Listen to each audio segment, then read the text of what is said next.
அன்பின் பிதாவே, இந்த காலை வேளைக்கா மக்கள் நன்றி செலுத்துகிறோம். எங்கள் பலனாகிய கர்த்தாவே மை துதிக்கிறோம், ஸ்தோத்தரிக்கிறோம். ஆண்டவரே, நாங்கள் உம்மை நேசிக்கிறோம். ஆண்டவரே, ஆண்டவரே தொழுது கொள்ளுகிறோம், உம்மை பணிந்து கொள்ளுகிறோம். நீரே எங்கள் தேவன். ஆண்டவரே மை துதிக்கிறோம், ஸ்தோத்தரிக்கிறோம். நன்றியோடு மை துதிக்கிறோம், முழு இருதயத்தோடு உம்மை ஸ்தோத்தரிக்கிறோம். அப்பா, நீர் பெரியவர். ஆண்டவரே, எங்களோடு கூட இருக்கிறீர், அதற்காக துதிக்கிறோம். உலகத்தின் முடிவு பரியந்தமும் சகல நாட்களிலும் நான் உங்களோடு கூட இருக்கிறேன் என்று சொன்ன தேவன் எங்களோடு கூட இருக்கிறீர், கரம் பிடித்து நடத்துகிறீர், அதற்காக துதிக்கிறோம். இந்த நாளின் வேத தியானத்தை எங்களுக்கு ஆசீர்வதித்து தாங்க. நேசிக்கிற இயேசு கிறிஸ்துவின் இனிய நாமத்தில் கேட்கிறோம் பிதாவே, ஆமென். லூக்கா 13வது அதிகாரம் 10வது வசனம். ஒரு ஓய்வு நாளில் அவர் ஜெப ஆலயத்தில் போதகம் பண்ணி கொண்டிருந்தார். இயேசு கிறிஸ்து ஓய்வு நாள்ல ஒரு ஜெப ஆலயத்துல பிரசங்கம் பண்றாரு.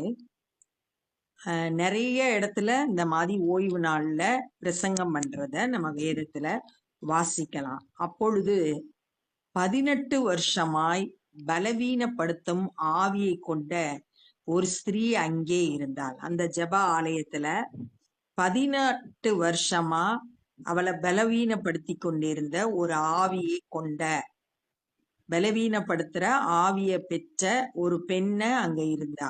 சரீரத்துல பலவீனத்தோடு இருந்தா. அவள் எவ்வளவும் நிமிரக்கூடாத கூனியாய் இருந்தாள். நிமிர்ந்து பார்க்கவே முடியாது, கூனியாய் இருந்தா. அவளுக்குள்ள பலவீனப்படுத்துற ஆவி இருந்தது. இயேசு அவளை கண்டு தம்மிடத்தில் அழைத்து, ஸ்திரீயே, உன் பலவீனத்தினின்று விடுதலை பெற்றாய் என்று சொல்லி, அந்த பெண்ணை பார்த்து சொல்றாரு, உன் பலவீனத்திலிருந்து விடுதலை ஆக்கப்பட்டாய். குமாரன் விடுதலையாக்கினால் நீங்கள் மெய்யாகவே விடுதலை ஆவீர்கள் அப்படின்னு யோவான் 8வது அதிகாரத்துல வாசிக்கிறோம். இங்க இயேசு கிறிஸ்து அந்த பெண்ணிடத்துல இருந்த பலவீனத்திலிருந்து விடுதலை ஆக்குகிறார் என்று சொல்லி அவள் மேல் தமது கைகளை வைத்தார். தன்னோட கைய அந்த பெண் மேல வைத்த போது உடனே அவள் நிமிர்ந்து தேவனை மகிமைப்படுத்தினாள். உடனே அற்புத சுகமாகுது. அவ நிமிர்ந்துட்டா. 18 வருஷமா அவளுக்குள்ள இருந்த பலவீனம் எல்லாம் நீங்கி நல்ல தெய்வீக சுகத்தை பெற்றா. தேவனை மகிமைப்படுத்தினாள். சுகம் பெற்ற உடனே தேவனை மகிமைப்படுத்துகிறாள். இயேசு ஓய்வு நாளிலே சொஸ்தமாக்கினபடியால் ஜெப ஆலய தலைவன் கோபம் அடைந்து, ஜெப ஆலயத்துக்கு ஒரு தலைவன் இருக்கான், அவனுக்கு கோபம் வருது. ஏன்னா ஓய்வு நாள்ல இது நடந்துச்சு, ஓய்வு நாள்ல எந்த வேலையும் செய்யக்கூடாதுன்னு நியாய பிரமாணம் கற்றுக் கொடுக்குது. அதை மீறி செயல்படுறதாக கருதி அவன் கோபப்படுறான். ஆனா 18 வருஷமா பலவீனத்துல இருந்து அவ விடுதலை பெற்றிருக்கா. அதை இவனால புரிந்து கொள்ள முடியல. எவ்வளோ பெரிய அற்புதம் நடந்திருக்கு. இயேசு கிறிஸ்துவை ஏற்றுக்கொள்ளாதனால அவனால அதை ஏற்றுக்கொள்ள முடியல. ஜனங்களை நோக்கி, வேலை செய்கிறதற்கு 6 நாள் உண்டே, அந்த நாட்களிலே நீங்கள் சொஸ்தமாக்கி கொள்ளுங்கள். நீங்க சுகமானும்னா 6 நாள்ல சுகமாங்க, 7வது நாள் ஓய்வு நாள், அந்த நாள்ல நீங்க வரக்கூடாது அப்படின்னு சொல்றான். ஓய்வு நாளிலே அப்படி செய்யலாகாது என்றான். கர்த்தர் அவனுக்கு பிரதியுத்தரமாக, மாயக்காரனே, மாயக்காரனே, அவனை ஜெப ஆலய தலைவனை பார்த்து சொல்றாரு, மாயக்காரனே, உங்களில் எவனும் ஓய்வு நாளில் தன் எருதையாவது தன் கழுதையாவது தொழுவத்திலிருந்து அவிழ்த்து கொண்டு போய் அதற்கு தண்ணீர் காட்டுகிறது இல்லையா? ஓய்வு நாள்ல எருது கழுதை இதெல்லாம் அவுத்துட்டு போய் தண்ணி காட்ட மாட்டீங்களா? தண்ணி அதுக்கு கொடுக்க மாட்டீங்களா? அது ஒரு வேலை தானே, அதை செய்யறீங்கல்ல. இதோ சாத்தான் 18 வருஷமாய் கட்டியிருந்த ஆபிரகாமின் குமாரத்தியாகிய இவளை ஓய்வு நாளில் அந்த கட்டிலிருந்து அவிழ்த்து விட வேண்டியதில்லையா? அப்ப சாத்தான் தான் 18 வருஷமா அவளை கட்டி வச்சிருந்தா, நிமிரக்கூடாம கூனியா இருந்தா. அந்த கட்டப்பட்டு இருந்த ஆபிரகாமின் குமாரத்தி அப்படின்னு சொல்லியிருக்கு. வாக்கு தத்தத்தின் சுதந்திரவாளியான அவ விடுதலையாக்கப்படுறது அவசியம் இல்லையா? ஓய்வு நாள்ல இந்த கட்டில் இருந்து அவிழ்த்து விட வேண்டியதில்லையா அப்படின்னு சொல்லிட்டு அந்த ஜெப ஆலய தலைவனை பார்த்து ஆண்டவர் கேட்கிறார். அவர் அப்படி சொன்னபோது அவரை விரோதித்த அனைவரும் வெட்கப்பட்டார்கள். அவருக்கு எதிரா நின்றவங்க, இயேசு கிறிஸ்துவை ஏற்றுக்கொள்ளாம விரோதிச்சவங்க எல்லாம் வெட்கப்பட்டு போயிட்டாங்க. இவருக்கு கேட்கிற கேள்விக்கு அவங்களால பதில் சொல்ல முடியல.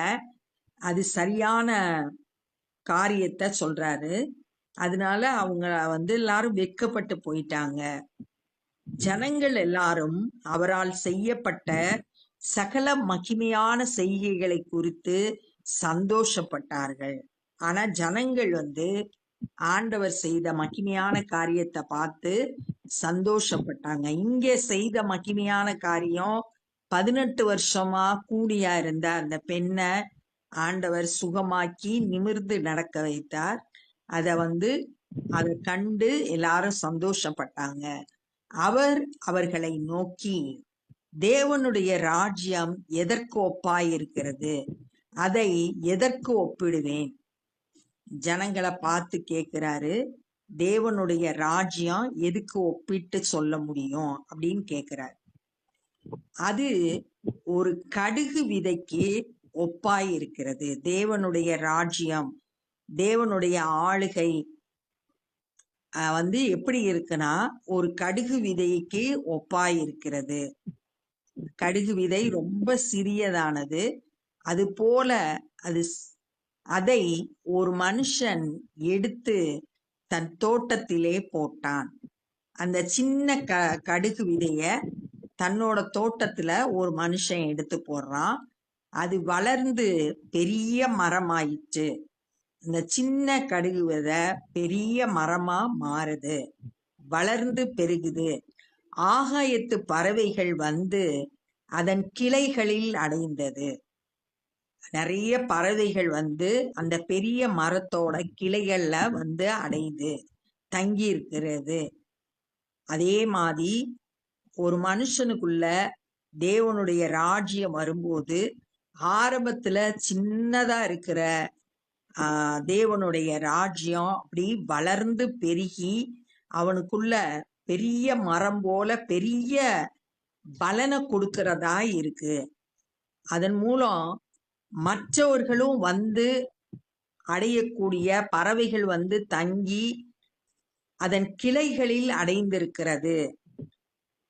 அது பரவி பலன் தர்றதா இருக்கு. தேவனுடைய ராஜ்யம் அநேகருக்கு அடைக்கலம் கொடுக்கிறதா இருக்குது. பாதுகாப்ப அந்த தேவனுடைய ராஜ்யத்துல பாதுகாப்பு உண்டாகுது. மேலும் அவர் தேவனுடைய ராஜ்யத்தை நான் எதற்கு ஒப்பிடுவேன்? முதல்ல ஒரு ஓமைய சொன்னாரு. இப்ப அடுத்து திரும்ப ஒரு ஓமை சொல்லப்பட்டிருக்கு. தேவனுடைய ராஜ்யம் எதற்கு ஒப்பிடுவேன்? அது புளித்த மாவுக்கு ஒப்பாயிருக்கிறது. அதை ஒரு ஸ்திரீ எடுத்து முழுவதும் புளிக்கும் வரைக்கும் 3 படி மாவிலே அடக்கி வைத்தாள் என்றார். ஒரு கொஞ்சம் மாவை எடுத்து புளித்த மாவை எடுத்து 3 படி மாவுல சேர்க்கும்போது அந்த மாவு முழுசும் என்ன செஞ்சிருது? புளிச்சிருது. அது மாதிரி தேவனுடைய ராஜ்யம்ன்றது ஒரு மனுஷனுக்குள்ள வரும்போது அது அந்த சுத்தில இருக்கிற அந்த சமுதாயத்தை ஒரு மாற்றத்தை ஏற்படுத்துது. அப்படியே அது பரவி அநேகருக்குள்ள தேவனுடைய ராஜ்யம் வருது. ஒருத்தருக்குள்ள முடிஞ்சிராது. எப்படி கொஞ்சம் புளித்த மாவு நிறைய மாவை புளிக்க செய்தோ, அது போல ஒரு மனுஷனுக்குள்ள தேவனுடைய ராஜ்யம் வரும்போது அவனுக்குள்ள ஏற்படுகிற மாற்றம் மற்றவங்களையும் பாதிச்சு மற்றவங்களுக்குள்ளும் அந்த தேவனுடைய ராஜ்யம் வருது. எல்லாருக்குள்ளும் பரவி பலன் தர்றதா இருக்கு. அவர் எருசலேமுக்கு பிரயாணமாய் போகும்போது பட்டணங்கள் தோறும் கிராமங்கள் தோறும் உபதேசம் பண்ணி கொண்டு போனார்.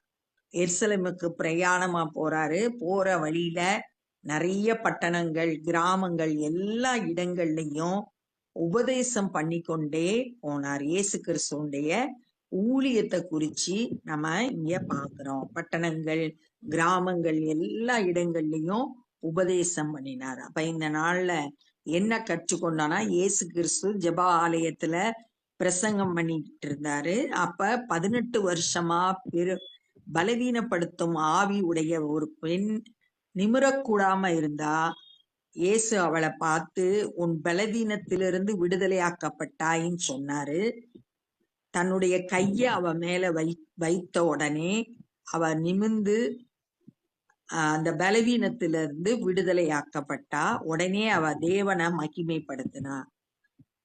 அத பார்த்துக்கிட்டு இருந்த ஜெப ஆலய தலைவன் கோபம் அடைஞ்சு ஜனங்களை பார்த்து 6 நாள் உங்களுக்கு இருக்கு, அந்த நாள்ல சொஸ்தமாக்கலாம், ஆனா ஓய்வு நாள்ல நீங்க சொஸ்தமாக கூடாது அப்படின்னு சொன்னா. அப்ப இயேசு கிறிஸ்து அவனை பார்த்து, மாயக்காரனே, ஒரு எருது அல்லது கழுத தொழுவத்துல இருந்தா அதுக்கு தண்ணி காட்டுறதுக்கு நீ அவுத்து விடுவியல, அதே ஆனா இவ 18 வருஷமா கட்டப்பட்டிருக்கா, சாத்தானால கட்டப்பட்டிருக்கா. அவ ஆபிரகாமுடைய குமாரத்தி, விடுதலை வாழ்வு வாக்கு பண்ணப்பட்டவள், ஆசீர்வதிக்கப்பட்ட சந்ததி. அவள் விடுதலை ஆக வேண்டியது ரொம்ப அவசியம். அதனால ஓய்வு நாள்ல அந்த கட்டுகள்ல இருந்து அவிழ்த்து விட்டேன் அப்படின்னு சொல்லிட்டு விட வேண்டியது அவசியம் அப்படின்னு சொல்றாரு. அவர் சொல்றதை கேட்டு ஜனங்கள் அவரை விரோதிச்சவங்க வெட்கப்பட்டாங்க. ஜனங்கள் அவருடைய மகிமையான செயல்களை பார்த்து சந்தோஷப்பட்டாங்க. தேவனுடைய ராஜ்யத்தை குறித்து 2 உவமை சொல்லப்பட்டிருக்கு. ஒண்ணு, கடுகு விதை ஒரு மனுஷன் எடுத்து தன்னோட தோட்டத்துல போடும்போது அது வளர்ந்து பெரிய மரம் ஆகுது. அநேக ஆகாயத்து பறவைகள் அத கிளைகள்ல அடைந்திருந்தது அப்படின்னு சொல்லியிருக்காரு. தேவனுடைய ராஜ்யம்ன்றது ஆரம்பத்துல சிறிய இதா இருந்தாலும் அது மிகுந்த பெரிய பலனை ஒரு மனுஷனுக்குள்ள ஏற்படுத்துது. அவனுடைய வாழ்க்கை மாற்றம் அடையுது. அநேகருக்கு அவன் அந்த தேவனுடைய ராஜ்யத்துக்குள்ள ஒரு பாதுகாப்பு உண்டாகுது. 2வது ஓமை கொஞ்சம் புளித்த மாவு 3 படி மாவை புளிக்க வைக்குது அப்படின்னு சொல்லியிருக்கு. தேவனுடைய ராஜ்யம் ஒரு மனுஷனுக்குள்ள வரும்போது அது அவனோடு முடிஞ்சிடாது. அந்த சுற்றில் உள்ள சமுதாயத்துல மற்றவர்களுக்கும் அந்த தேவனுடைய ராஜ்யம் பரவி பலன் தர்றதா இருக்குது அப்படின்றத பார்த்தோம். இயேசு கிறிஸ்து பட்டணங்கள் கிராமங்கள் தோறும் சென்று உபதேசம் பண்ணினார் அப்படின்றத தியானிச்சோம். இப்ப நம்ம ஜெபம் பண்ண போறோம். அன்பின் பிதாவே, நீ சர்வ வல்லமையுள்ள தேவன். ஆண்டவரே, இந்த நாள்ல கூட அற்புதங்களை செய்ய வல்லமை உள்ளவ. 18 வருடமா பலவீனமா இருந்த நிமிரக்கூடாது இருந்த பெண்ணை தொட்டு சுகமாக்கினீர். ஆண்டவரே, அது போல பலவீனத்தோடு இருக்கிற ஒவ்வொருவரையும் நீங்க தொட்டு சுகமாக்குங்க. உம்முடைய வல்லமை பெரிய காரியங்களை செய்தருளும்படியா ஜெபிக்கிறோம். ஆண்டவரே, தேவனுடைய ராஜ்யம் எங்களுக்குள்ளாய் இருக்கிறது. ஆண்டவரே, எங்களுக்குள்ளாய் கிரியை செய்கிறதற்காய் ஸ்தோத்திரம்.